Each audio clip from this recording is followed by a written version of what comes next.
আজকে আমার দুপুরের মেনু কি হচ্ছে জানেন?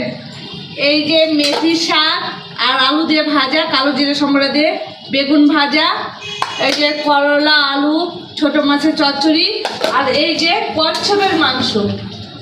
কচ্ছপের মাংস করছি, কেউ কচ্ছপ বলে, কেউ দুরা বলে। তো কেমন হলো মেনুটা একটু জানাবেন, আর সবার আমন্ত্রণ রইল, সবাই চলে আসবেন। আর এই যে গরম মশলা বেটে রেখেছি, গোটা গরম মশলা বেটে রাখলে খেতে ভালো লাগে, তাই গোটা গরম মশলা বেটেছি। এবার দিয়ে দিচ্ছি আমি গরম মশলাটা। তো সবাই চলে আসবেন, দুপুরে নিমন্ত্রণ সবার রইল, সবাই চলে আসবেন, ঠিক আছে? আর খেয়ে দিয়ে জানাবেন যে কেমন হয়েছে, একটু কমেন্ট করে জানাবেন। সবাই সবাই তো আসতে পারছেন না, তবুও বলছি সবাইকে আসার জন্য।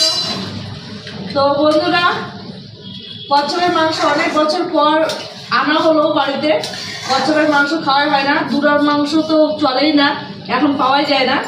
তো খাসির মাংস হয় প্রত্যেক রবিবার করে।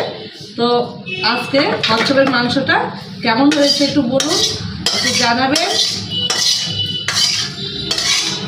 কত বছর পর খাবো আজকে। খাবো বলতে কষানা খেয়েছি এক পিস করে, সবাই খেয়েছি এক পিস করে কষানা। তো ভালো লাগলো খেতে।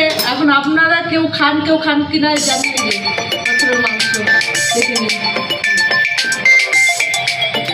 কেমন হলো বলুন একটু। হ্যাঁ, সবাই চলে আসবেন বন্ধুরা, সবাইকে নিমন্ত্রণ করলাম আমার